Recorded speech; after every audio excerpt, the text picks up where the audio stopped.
These corn fritters with pancake mix are golden on the outside and soft on the inside. They're packed with sweet corn kernels for a delicious burst of flavor and texture. And these are so easy to make and even easier to love. So one thing I love about this recipe that it has a lot of pantry ingredients.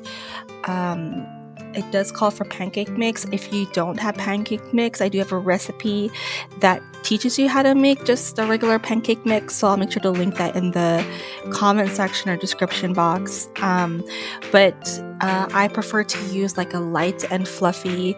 And if you are not plant-based, using buttermilk, it just really elevates the flavor, I think. And then the fresh corn or even canned sweet corn just adds that missing texture that sometimes pancakes, I think, miss. And if you want to make this a little bit more savory, you could also add in chopped green onions and some veggie sausage as well. So I hope you enjoy this recipe. Let me know in the comments if you do make it.